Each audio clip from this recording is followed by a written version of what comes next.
Programme सियासी view के साथ यार हुसैन तमाम देखने और सुनने वालों की खिदमत में सलाम अर्ज करता है। मोहतरम नाजरीन, आज का ये प्रोग्राम आपके लिए सियासी व्यू के नाम से वैसे तो हर वीक आपकी खिदमत में पेश किया जाता है, और आज बिलखसूस हम ये जो प्रोग्राम पेश कर रहे हैं, इंटरनेशनल कुछ मामलात भी हैं, उनको भी मद्देनजर रखेंगे। और पाकिस्तान की जो नाम नेहाद लोग पाकिस्तान की फिक्र कर रहे हैं, पाकिस्तान को नुकसान पहुंचा रहे हैं, जो दरारें डाल रहे हैं, जो नफरतों के अंबार पैदा कर रहे हैं और जो नफरतें बो रहे हैं, आज कुछ उनकी भी क्लास लेने का दिन आ गया है। जैसा कि मैंने कहा था कि इंशाअल्लाह वो दिन दूर नहीं कि हम जल्द ही ऐसे लोगों का कला कमा करना शुरू कर देंगे, और आज से आगाज हो गया है और इंशाअल्लाह गाहे गाहे ये सिलसिला चलता रहेगा। शरीके गुफ्तगू किसी तारुफ के मोहताज नहीं है। जनाब आसिम मंसूर और जनाब खालिद परवेज चौधरी, इन दोनों असहाब का बहुत शुक्रिया। प्रोग्राम को आगे लेकर चलते हैं। मोहतरम नाजरीन, आपने देखा भी है और आप समझ भी रहे हैं, जान भी रहे हैं, पाकिस्तान के अंदरूनी हालात की फिक्र हमारे हमसाया मुल्क के कुछ नाम नेहाद ऐसे लोग हैं जिन्हें बड़ी फिक्र है। आज मैं उनसे मुखातिब हो रहा हूं, जिनमें खास तौर पर मेजर गोरिया, जो पाकिस्तान की आवाम से बड़ी हमदर्दी करते हैं, लेकिन हमारी आवाम को इस कदर उनसे प्यार है कि हम अवामी नुमाइंदे होकर उनके साथ कुछ बातें करना चाहते हैं। मेजर गोरिया, आपसे मुखातिब हूं। आपको पाकिस्तान की इतनी फिक्र की जरूरत नहीं होनी चाहिए। हर मामला पाकिस्तान का अंदर का मामला है और हम लड़े मरे अपने घर में जो कुछ हो रहा है हम कर रहे हैं, लेकिन आपको फिक्रमंद होने की जरूरत नहीं। जरा जो गिरेबान आप खोलकर पंखे की हवा लेते हैं, आज उस गिरेबान का ऊपर का बटन तो आप खोलते हैं, तो दूसरा बटन भी खोल लीजिए और पंखे का मुंह अपनी तरफ कर लीजिए, ताकि जो बातें हम करें और उन बातों से जो पसीने आपको आए और पंखे की हवा वो पसीना आपका जल्दी खुश कर दे। आज मैं जो बातें आपसे करने जा रहा हूं वो ये है कि पाकिस्तान की आवाम का आप फिक्र इस कदर कर रहे हैं, यूट्यूब पे बैठ के आप लाखों रुपए कमा रहे हैं। कभी किसी पाकिस्तानी सहाफी ने आपका नोटिस लिया? हम लेंगे, आसिम लेगा, खालिद साहब लेंगे। और आप कभी पीटीआई की हमदर्दी करते हैं, कभी पाकिस्तान की आवाम की हमदर्दी करते हैं, कभी इदारों के खिलाफ बात करते हैं, कभी फौज के खिलाफ बात करते हैं। तो मेरी मैं आपसे बात कहना चाहूंगा कि भाई, आपने कभी अपने गिरेबान में भी झांक के देखा है कि आपके अंदर के घर में क्या हो रहा है? चलिए, अंदरूनी मामलात को भी फिलहाल छोड़ देते हैं, इंटरनेशनल मामलात को देख लेते हैं, जहां पर आपको किक मारकर बाहर कर दिया गया। कनाडा में आपके रॉ के वहां से निकाल दिया गया। कैनेडियन वजीर आजम ने पार्लियामेंट में खड़े होकर ये ऐलान किया है कि हरदीप सिंह को, जो आजाद कैनेडियन शहरी था और जो तहरीक का, जो वहां खालिस्तान की तहरीक का एक सरगर्म रुकन था, उसको आपके रॉ ने मरवाया। आपने कभी इसका तस्करा किया? पाकिस्तान का बड़ा फिक्र है, पाकिस्तान में हर बात को आप लेके आगे चलते हैं, और ये पहला मेरा निशाना है आप पर कि उसको रॉ ने मरवाया है। इसका तस्करा आपने कभी किया? कश्मीर में जो कुछ आप कर रहे हैं, जिस कदर इंसानों की जो है तजलील कर रहे हैं, औरतों की तजलील कर रहे हैं, कभी इसका नोटिस आपने लिया? अलावा इसके हिंदुस्तान में क्रिश्चियन के साथ क्या हो रहा है, कभी आपने इस चीज का नोटिस लिया?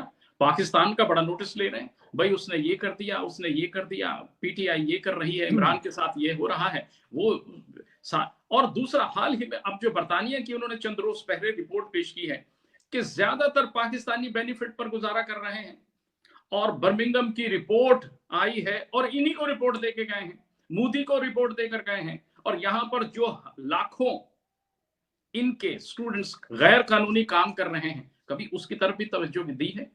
और कई पकड़े गए हैं, उसकी तरफ भी तवज्जो दी है? तो इस कदर पाकिस्तान का मेजर फिक्र ना किया करो यार।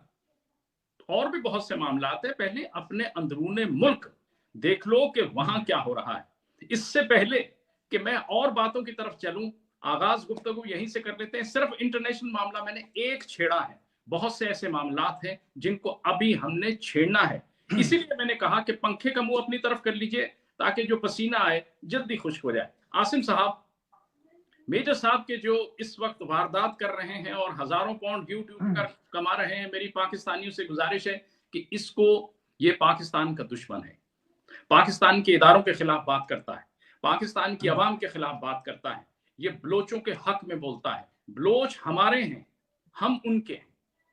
पठान हमारे हैं, हम उनके हैं। पंजाबी, पठान और बलोच, सिंधी ये हमारे हैं, हम उनके हैं। जो गिले शिकवे हम आपस में बैठ के तय कर सकते हैं। आप फसाद तो डाल सकते हैं लेकिन उसका हल नहीं आप देते, हल हम निकालेंगे। तो मेरी आपसे ये खास तौर पर मैं आपको ये वार्निंग दे रहा हूं कि इससे पहले कि और बातें खुले, और खुलेंगी आहिस्ता आहिस्ता इंशाल्लाह, मैं हर मामला की तरफ आऊंगा, लेकिन आप जरा धीरे धीरे चलिए, ये ना हो कि पांव फिसल जाए। और पांव फिसलता देर नहीं लगती। जैसे कि अभी रा ने जो काम कनाडा में किया है और उसको किक आउट कर दिया गया है, उस रा के सरबराह को कनाडा से, तो ये आपकी पहली किक है। और अभी पाकिस्तान में क्या होने वाला है, ये दूसरी किक होगी।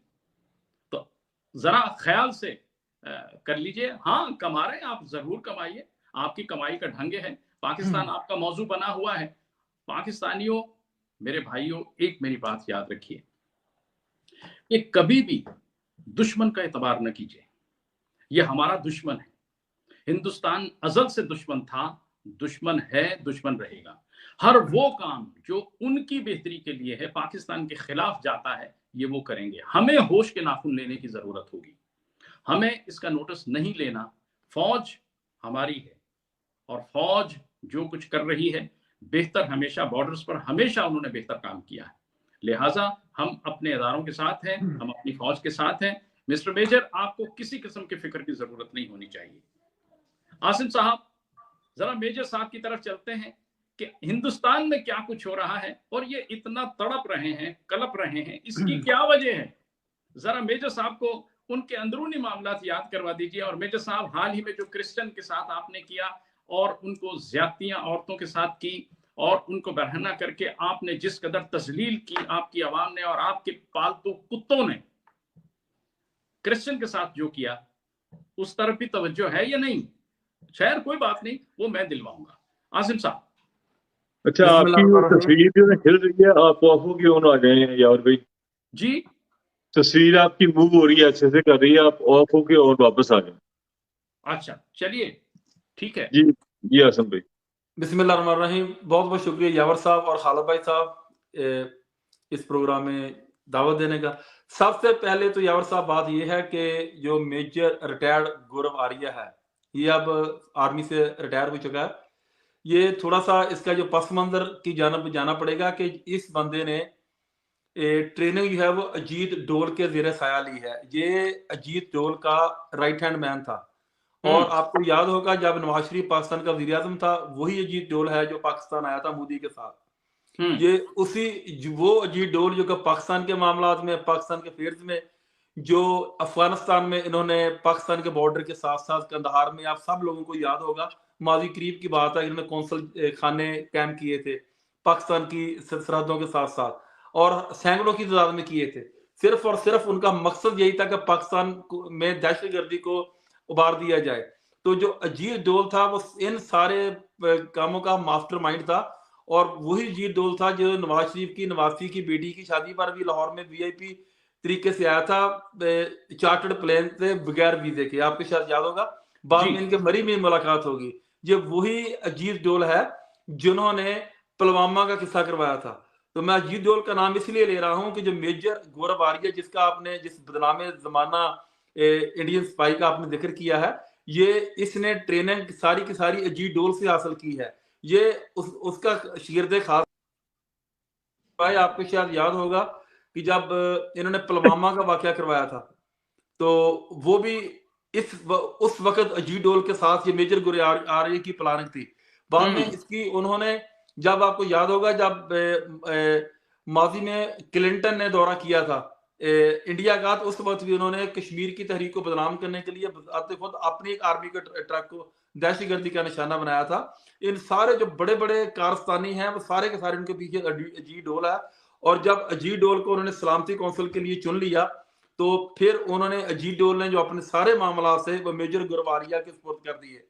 तो यही मेजर गुरवारिया था जो पाकिस्तान में जो हजारों की तादाद में बम धमाके हुए, दहशतगर्दी हुई, बलूचिस्तान में जो सारा कुछ हुआ, अफगानिस्तान के बॉर्डर से आपने देखा हो किस तरीके से हमारी फोर्सेस पर हमले किए जाते थे। तो ये अजीत डोल ने इस बंदे को प्लांट किया और उसके ज़ेरे साया ये बहुत ही शातिर तरीन आदमी है, नो डाउट, और इसने पाकिस्तान में दहशतगर्दी को हवा दी।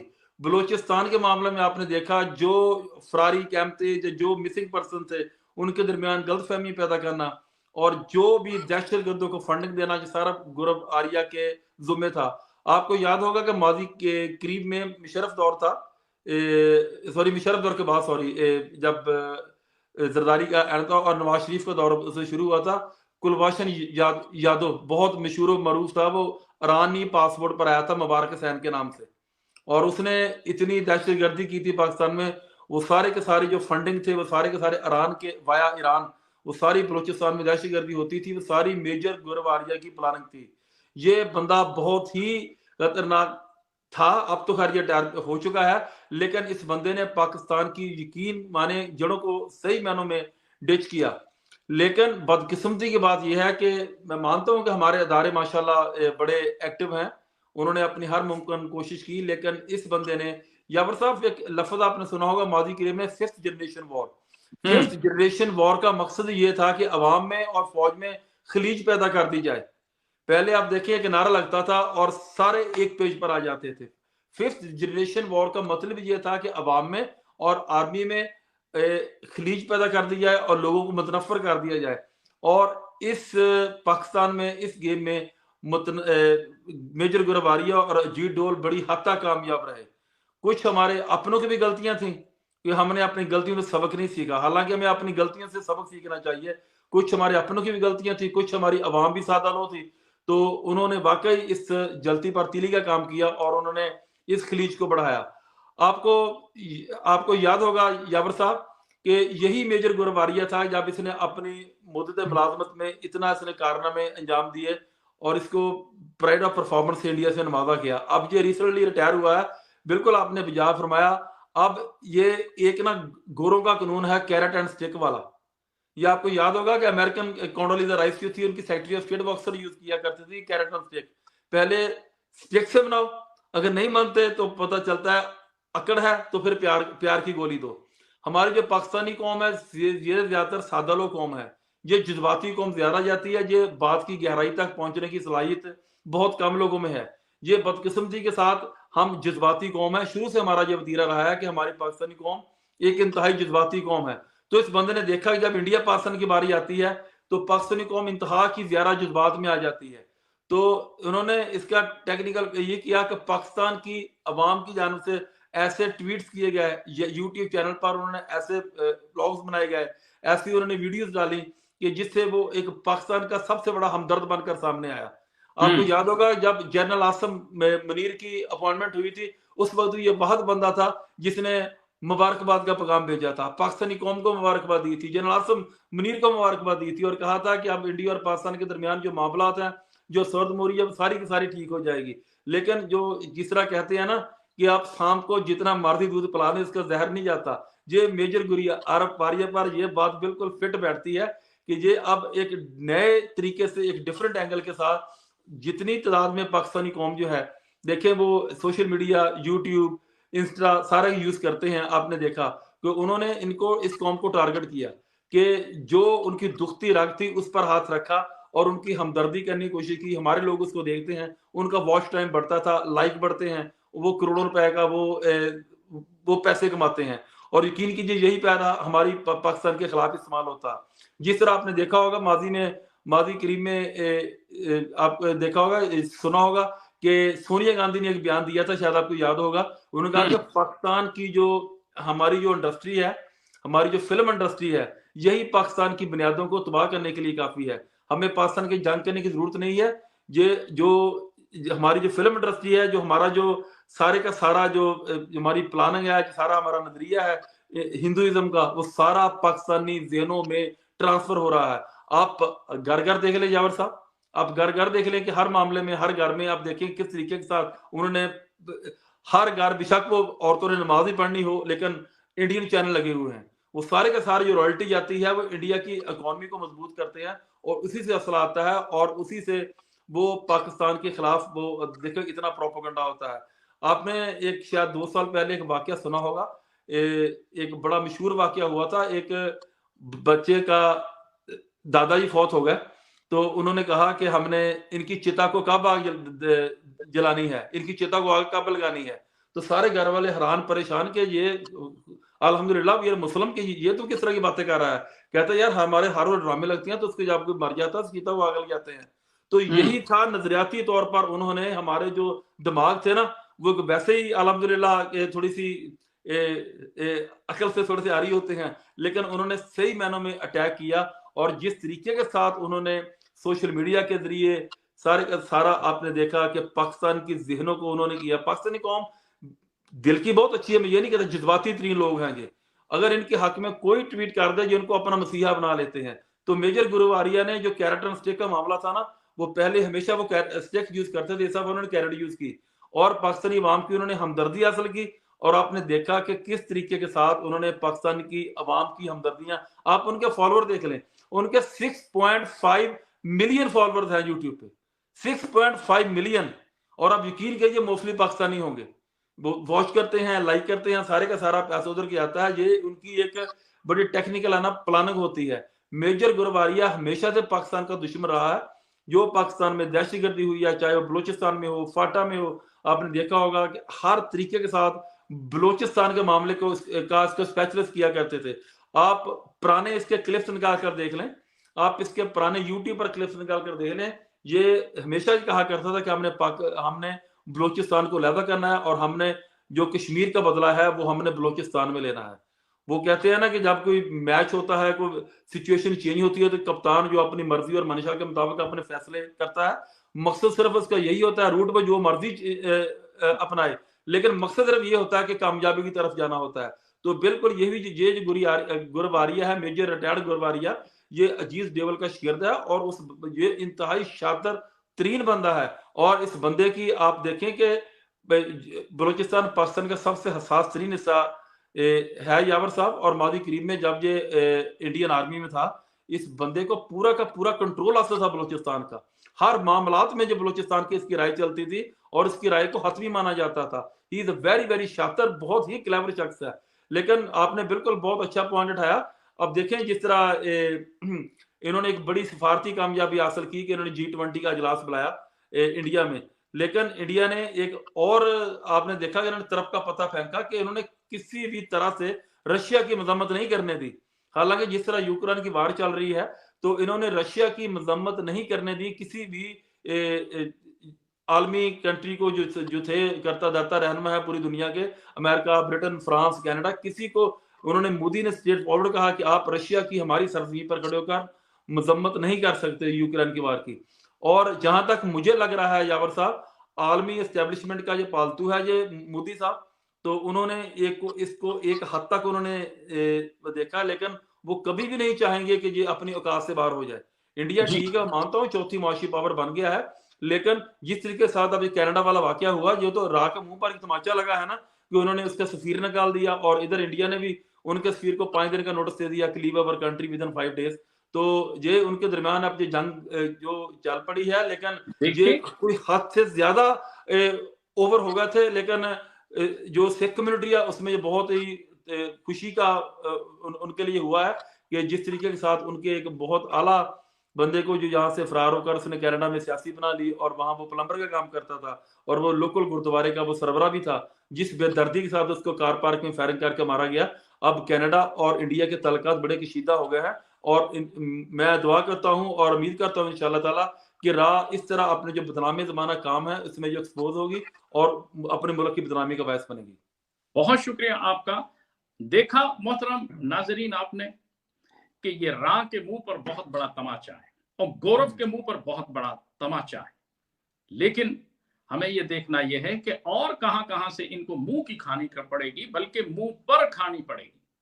मैं ये गोशगुजार करता चलूं, अंदरून इंडिया में क्या कुछ हो रहा है, कभी इस गोरिया को ये भी तो चाहिए उस पर भी निशानदेहियां करें। खैर कोई बात नहीं, हम करते रहेंगे और इसमें घबराने की जरूरत नहीं है। मेरी बस इतनी अपने पाकिस्तानी भाइयों से ये गुजारिश है कि ये बहुत बड़ा चातर और चालाक आदमी है जो पाकिस्तान की सरजमीन पर पाकिस्तानियों को उनके खिलाफ इस्तेमाल कर रहा है और हमदर्दी हासिल करके अपना मफाद हासिल कर रहा है और लाखों रुपए कमा रहा है। तो मेरी आपसे ये गुजारिश होगी कि अपने इदारों के लिए, अपने मुल्क के लिए, अपने पाकिस्तान के लिए खुदारा इसको किसी किस्म का इस शख्स का नोटिस ना लें, बल्कि इसके चैनल को या इसकी बातों को सुनने की ही जरूरत नहीं है, बल्कि इनके मुल्क में जो कुछ हो रहा है उसको उजागर करने की जरूरत है। और साथ ही मैं अपने उन सहाफी बरादरी के लोगों से भी गुजारिश करूंगा कि जिस तरह हम अल्हम्दुलिल्लाह दीदा दिलेरी से काम कर रहे हैं और सही काम कर रहे हैं, तो इस तरह आप भी हिंदुस्तान के खिलाफ जरूर बोला करें। जो वो पाकिस्तान के खिलाफ काम कर रहे हैं उस पर भी अपने राय का इजहार किया करें, स्पेशल प्रोग्राम करें जैसे हम कर रहे हैं, तो हमें खुशी होगी। सिर्फ अवार्ड लेना ही काफी नहीं होता और बुलाना एक दूसरे को काफी नहीं होता, वो भी बगैर वीजे के। और इसमें कसूर किसका है, मैं इस तरफ नहीं जाता, लेकिन बहुत सी बातें ऐसी हैं जो हम बैठकर तय कर सकते हैं। लेकिन गोरिया जैसे लोग जो हैं और इन जैसे हजारों लोग जो पाकिस्तान के खिलाफ काम कर रहे हैं, पाकिस्तान के खिलाफ काम करने की इजाजत हम नहीं दे सकते। हमारा मुल्क है, हम अंदरूनी मामला खुद सॉर्ट आउट करेंगे। और अब चलते हैं जनाब अंदरूनी मुल्क की तरफ, और मेरा इतना ही पैगाम होगा अपने पाकिस्तानी भाइयों से कि खुदारा पाकिस्तान की सोचिए, पाकिस्तान के लिए सोचिए, और पाकिस्तान की जो फौज है वो हमारी फौज है, उसके खिलाफ बात करना, अगर गिले शिकवे हैं तो हर शख्स को हो सकते हैं, वो हम बैठ के मामला तय कर सकते हैं। हम में इतनी सलाहियत है कि हम जो हालात बिगड़ते हैं उनको संवारना भी जानते हैं। तो हमें जज्बात में आने की जरूरत नहीं, होश से काम करने की जरूरत है और जोश में आकर काम बिगाड़ने की जरूरत नहीं है और ना होनी चाहिए। और मैं जो गोरिया जैसे लोग जो हैं उसको इतनी तरजीह देने की, उसकी बात सुनने की इतनी जरूरत नहीं। जनाब अली, अब चलते हैं हाल ही में जो पीटीआई का एक 9 मई के वाकये में जिस रहनुमा को पकड़ा गया, उसके बच्चे का इंतकाल हो गया है। इन्ना लिल्लाहि व इन्ना इलैहि राजिऊन। और अल्लाह ताला से दुआ है कि अल्लाह ताला उस बच्चे को जवार रहमत में जगह दे। बच्चा तो मासूम है और जिस कर्ब से उसकी फैमिली गुजर रही है और जो कुछ हुआ, हम उसकी पुरजोर मजम्मत करते हैं और बच्चे के लिए हम दुआगो हैं कि अल्लाह ताला उसको जवार रहमत में जगह अता फरमाए। खालिद साहब, इस सिलसिले में जो हुआ है आप क्या फरमाइएगा? साहब बहुत शुक्रिया। आसिम भाई आपका भी अच्छा लगा मुलाकात है। बच्चे वाला कुछ चीजें ऐसी होती हैं और भी जिसका इजहार उसके अल्फाज के लिए हमारे पास कोई इजहार करने के अल्फाज होते नहीं है। इसके लिए कोई ऐसे अल्फाज नहीं समझ आ रहे कौन से अल्फाज इस्तेमाल करें। जिस तरह अनफॉर्चुनेटली उस बच्चे के घर में वो टिक छोड़ लेते पीटीआई के अबाद यूसुफ नाम, उनके बेटा अमार जो है उसको जब उसके घर में छापा पड़ा, उसकी दादी को उठाया, उसके दादा को उठाया, और फैमिली मेंबर को उठाया और जिस तरीका से उसके सामने तशद्दुद किया, वो फिर बेचारा दिन तौर पर उसको पहले भी था और फिर ऐसा ट्रिगर हुआ कि वो कंट्रोल में नहीं रहा। फिर उन्होंने इलाज भी कराया मगर नहीं कंट्रोल में रहा। ये एक ऐसी सिचुएशन है यार भाई न्यूज की जो है वहां पर एक न्यूज हेड थे, उनके घर भी रात के वक्त छापा मारा गया और उनके बेडरूम तक पहुंचे, दरवाजे जाके तोड़ा उसका। फिर वो जो एक सीन है घर के अंदर कि इस तरह आप चार द्वारी किस तरह आप अंदर दाखिल होते हैं, उसका और तरीका भी है आपको गिरफ्तार करने का। और जिस तरीके से किया गया वो, और जो लोगों का रिएक्शन है, वो आप बिलीव नहीं कर सकते कि जो लोग इन्होंने इकट्ठे हुए और इन्होंने हजारों की तादाद में वहां पर कोई सरकारी एहलकार, पुलिस वाले और मुख्तलिफ और इदारों के लोग और भी वहां पर पहुंचे ताकि लोग ज्यादा इकट्ठे ना हों। मगर कब्रिस्तान में तो बहुत ज्यादा इतने लोग हो गए कि इनके कंट्रोल में नहीं रहा वहां पर।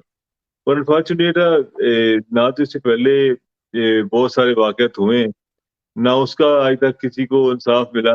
मॉडल टाउन में 14 कत्ल हो गए थे, 90 जख्मी, सीधी गोलियां मारी थी। साना मई बल्दिया फैक्ट्री हुआ, इससे पहले 12 मई का वाकया हुआ, 9 मई का वाकया हुआ, बहुत सारे वाकयात हुए अनफॉर्चुनेट। अगर आप टेक्निकली देखें इन वाकयात के पीछे कौन है और क्या वजह है कि आज तक जो लोग इसके पीछे हैं उनको सजा नहीं मिल सकी। 12 मई को क्या हुआ था आपको पता? आज तक उसकी कहाँ गया उसके वाकयात करने वाले? नहीं हुआ। 17 मई का वाकया हुआ, 9 मई, बहुत सारी चीजें हैं अनफॉर्चुनेटली जो भी है वो इतने ताकतवर है कि उसके ऊपर कोई हाथ नहीं डाल सकता, ना आज तक किसी ने हाथ डाला है। तो ये 75 साल से ये सिलसिला चलता आ रहा है। ये कौम की बेबसी है, कौम बस बेबस है। और ये अफसोस की बात है कि कितनी खवातीन जो अभी भी ज़ेर हिरासत हैं सैकड़ों के हिसाब से, बहुत सारे ऐसे लोग जिनका पीटीआई से दूर दूर से कोई वास्ता नहीं था, उनको भी पकड़ा गया। वो भी आज 10,000 से ज्यादा जो लोग हैं वो जेलों में है और उनका कोई इतना पता नहीं कि वो कहाँ पे है। आपको पता है पाकिस्तान में एक आदमी कमाता है, उस पूरी फैमिली खाती है। और कितने घर जो है अभी वो बेचारे, जो वाकया लाहौर में होता है और जो पकड़ा किसी को वेहाड़ी से, किसी को मुल्तान से, जहाँ जिसको मर्जी पकड़ लिया। कोई एक जंगल का भी कोई कानून होता है, ये कोई कानून ही नहीं है जिस तरह पकड़ा गया। और उसके बाद आपको पता है कि तहरीक इंसाफ का जो वो एक नामो निशानी इसका जैसे मिटा दिया गया है। तमाम कारकुनान गिरफ्तार हैं, जो भी वर्कर हर कोई गिरफ्तार है, कोई अंडरग्राउंड है। शेख रशीद साहब वो भी अंडरग्राउंड थे काफी अर्से से, उनको पकड़ लिया। फिर उस्मान डार की कहानी सुन ले आप तो अभी उनके मामू इधर आए हुए थे, मुलाकात भी हमारी उनसे हुई, रफीक व्हाट्सएप। आप इमेजिन नहीं करेंगे उनकी फैक्ट्रियां बंद कर दी गई हैं। सैकड़ों के तरह से कुछ मुलाजिम बेचारे वो उनके घर के चूल्हे आपको पता वो भी बल चलने कैसे चलेंगे जब ये पकड़े गए। और उनकी वालदा से पर तशद्दुद किया गया, वो बेचारे कराची में छुपे हुए थे, उनको भी पकड़ लिया। अब यार किस हद तक जाएंगे हम? अभी नए चीजें सब आ गए हैं। इन्होंने लाइव जो है किया फर्स्ट टाइम हमारी हिस्ट्री में कि सुप्रीम कोर्ट की जो हियरिंग है वो लाइव जो सरकारी टीवी के ऊपर दिखाई गई है। तो मेरा उनसे ये एक सवाल है, क्योंकि बड़े दबंग जज हैं, इन्होंने काफी फैसले भी किए हैं कि एक तो इंसाफ दिलाएं सबसे पहले। एक तो ये बच्चे का जिस तरह उस घर में दाखिल हुए, जो कितनी एक बार नहीं कितनी बार उसके घर में गए, बार बार उसके घर में गए और हर बार गाली गलोच अठारह चीजें मारो बच्चे के सामने, उनके बड़ों को, दादा को, दादी को, बाप को, माँ को, जो शरीर का निशाना।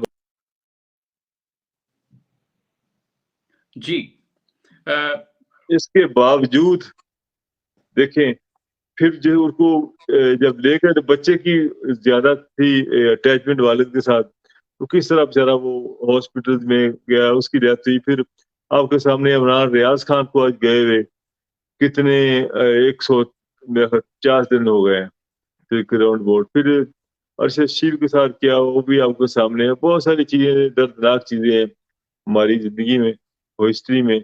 मगर ये एक ऐसा स्या दौर है 3.5 साल के बाद जो 16 महीने गुजरे और जिन लोगों ने 13 जमाती इत्तेहाद बनाया वो आज क्या बोल रहे हैं मियां नवाज साहब का, जब आपने शायद सुना हो तो उस वक्त क्या थे। तो इसके बाद आगे बात कर लेते हैं, बस इससे जी आगे क्या बात करें। बहुत शुक्रिया जनाब जनाब चोई साहब आपका। आसिम साहब क्योंकि वक्त भी कम है, नए चीफ जस्टिस आ गए और बंदियाल साहब जा चुके हैं, काजी साहब आ गए हैं। कौम की क्या उम्मीदें हैं? क्या हमारी सुप्रीम कोर्ट सिर्फ सियासी फैसले ही करेगी या कोई अवामी मसाइल पर भी इनकी तवज्जो मरकूज होने की जरूरत है, या होगी या हो सकती है? क्या फरमाइएगा? यावर साहब, सबसे पहले तो जिस तरह भी खालिद भाई ने फरमाया कि देखें, यकीन कीजिए वाकई दिल खून के आंसू रो रहा है। मैं थोड़ा सा इसमें एक कोई मिनट शक लूंगा इस नहीं। मामले पर कि इतना तो इसराइल में या इंडिया में जुल्म ही नहीं होता यार। सही। कम से कम हम एक कलमे की बुनियाद पर हमारे व्यूज में आए हैं, ला इलाहा इल्लल्लाह मोहम्मद रसूलुल्लाह, इस बेस पर हमारा मुल्क बना था कि अगर नवाज शरीफ जाली स्टाम्प पर 50 रुपए के जाली स्टाम्प पर प्लेटलेट्स का बहाना करके विक्ट्री का निशान बनाकर मुल्क से फरार हो सकता है और मरियम उसकी तमारदारी के लिए लंदन जा सकती है, क्या वजह है कि उसके बाप को आबाद फरूक साहब को अपने बेटे के जनाजे में शिरकत की दावत नहीं, इजाजत नहीं दी गई? यकीन कीजिए इंसानियत की तजलील है, खुदा की कसम। और ऐसा पाकिस्तानी मेरा सर शर्म से झुकता है, खुदा की कसम। इतना दुख हुआ कि एक बेटा जो है उसको लहद में तारा जा रहा है और इतना हमारा कानून जो है इतनी इजाजत नहीं दे रहा कि उसको इसकी कम से कम उसकी वो उसको आखिरी रसूमात में शिरकत कर सके। मैं अपने पूरे निज़ाम पर, पूरी अदलिया पर यकीन करिए दिल की गहराइयों से सलामत भेजता हूँ। इतना दिल खराब हुआ है इस मामले पर कि चोरों के एक और कानून है और जहां पर इंसानियत की बात आती है और कानून है। यकीन कीजिए शर्म आती है अपने पाकिस्तानी होने पर भी। और उसके बाद आपने दूसरा लफ्ज यह कहा कि जस्टिस फायद ईसा साहब हैं, तो जस्टिस फायद ईसा साहब के बारे में आपको मैं थोड़ा सा बात बता दूं। अगर आप इनका बैकग्राउंड देखें, जिस तरह खालिद भाई ने कहा कि उम्मीद तो है कि वो कुछ करेंगे, लेकिन सारे इस तरह करते हैं। तो जो उन्होंने लाइव ट्रांसमिशन टीवी पर दिखाई है उन्होंने पीटीवी पर, उसका आम आदमी से कोई तलक ही नहीं था कि उनका आम आदमी तलक नहीं था। वो असेंबली का बिल था, वो तो प्रोसीजर बता जो, तो वही उन्होंने लाइव दिखाया। इंग्लिश में ट्रांसलेशन थी, वो सारी डिबेट इंग्लिश में हो रही थी और 98% लोगों को पता नहीं था क्या हो रहा है। लेकिन जहां तक आप थोड़ी सी इसकी बैकग्राउंड पर जाएं, जस्टिस फैज ईसा साहब की, आपको पता होगा ये पूरे इसकी हिस्ट्री निकाल कर देख लें। ये नवाज शरीफ का, जिस तरह मेरी बात नोट कर लें, जिस तरह ये जस्टिस सिद्दीकी साहब हुआ करते थे, जिस तरह वो रफीक तारड़ साहब हुआ करते थे, ये अतफाक फाउंड्री के मुलाजम हैं। ये नाम को ये चीफ जस्टिस है। मैं आपको इसकी मिसाल देता हूं कि जो हदीबिया पेपर मिल का केस था वो पाकिस्तान की तरीक से सबसे बड़ा करप्शन का केस था और ये जस्टिस फायद ईसा था जिसने इस केस को बंद किया था और इसने रिमार्क्स ये किए कि दोबारा ये केस काबिल समात नहीं हो सकता। क्यों? और इसके बदले में इनको लंदन में और मैनचेस्टर में 4 फ्लैट दिए गए थे। आपको याद होगा पिछले साल जब इसकी वाइफ के नाम पर वो निकले थे, यही चीफ जस्टिस है ना, वो कहते थे ये तो मेरी वाइफ के नाम पर है, मैं उनकी प्रॉपर्टी का जवाबदेह नहीं हूं। वो कराची में स्कूल टीचर है। आप मुझे बताएं कौन सी स्कूल टीचर है जो आके लंदन के महंगे तरीन इलाके में और मैनचेस्टर में 4 फ्लैट ले सकती है? आप मुझे बताएं ना। अगर वो वाकई चीफ था या जिस तरह वाकई वो जज था, वो अपने आप को ठहर में पेश करता, वो अपने आप को रसीदें दिखाता कि देखिए ये हमारी मनी ट्रेल है, हमने यहाँ से यहाँ तक किए हैं। उसने तो साफ और कोरा जवाब दे दिया कि मेरी वाइफ के नाम के ये प्लॉट्स हैं और मैं उन जो फ्लैट हैं जो लंदन में, 2 लंदन में थे, 2 मैनचेस्टर में थे, तो मैं उनका जवाबदेह नहीं हूँ। आप मुझे बताएं स्कूल टीचर किस तरह कर सकती है ये? और दूसरा, शेख रशीद के बकौल जो हदीबिया पेपर मिल था, वो तो करप्शन की मां थी, करप्शन की मां। और यही जस्टिस फैज ईसा था जिसने उस केस को उसने बंद किया था और ये कहा था कि ये नाकाबिले समात केस है। तो मैं तो यकीन कीजिए इस बात से बिल्कुल भी, सिर्फ एक नाम चेंज हुआ है। बंदयाल साहब बजाते हुए शरीफ आदमी थे, लेकिन वो बेचारा chief justice of supreme court होकर अपने फैसले पर अमल नहीं करा सका जो उन्होंने इलेक्शन की 90 दिन की दे दी। वो जस्टिस दिलावर, वो देखो सेशन जाए था, वो अपने फैसले पर कितना बड़ा अमल करा गया। तो ये और सिर्फ ये नाम ही चेंज हुआ है, यकीन कीजिए। और हमारी अदलिया जो है is the richest of the bitches of the richest. और आपको पता ही है, इसका रिकॉर्ड भी आपको पता है कि ये 133वें नंबर पर है और ये लानत है हमारी अदलिया पर, यकीन कीजिए। और इनके लिए कोई सिम्पथी नहीं है। अगर छोटी सी बात पर तो ये स्लो मोटो ले लेते हैं। शहबाज शरीफ को कमर का दर्द हो गया, ये स्लो मोटो ले लिया, इलाज के लिए एम्बुलेंस बुलाई जाए, जरदारी साहब को दुबई भेजा जाए।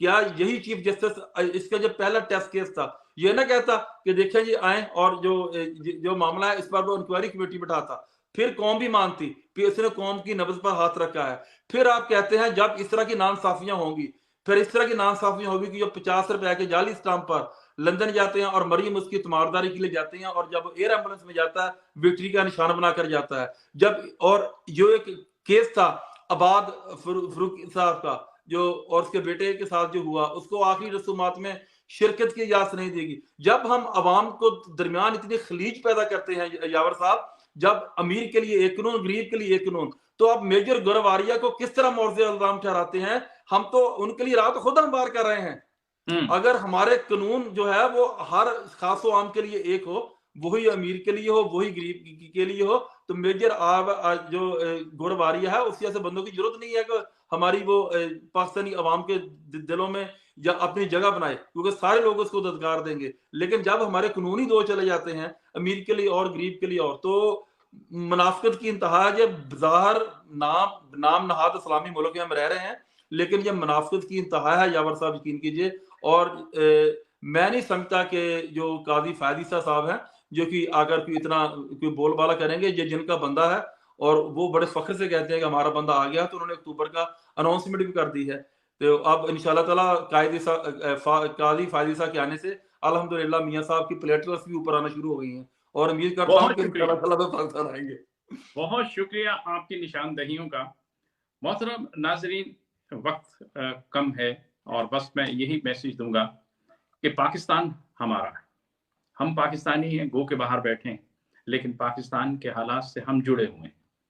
वहां पर बैठे हुए हमारे सब अपने हैं, और हमने कभी भी इस सोच के साथ कोई ऐसा काम नहीं करना जिससे कौम में तफरीक पैदा हो, हमारी फौज में तफरीक पैदा हो, हमारे अमल में तफरीक पैदा हो, और हमारे जो फिरका वरायत की जो एक आग लगी हुई है उसमें कोई ऐसी दरार पैदा हो जाए जिससे मुल्क को नुकसान पहुंचे, एक दूसरे को नुकसान पहुंचे।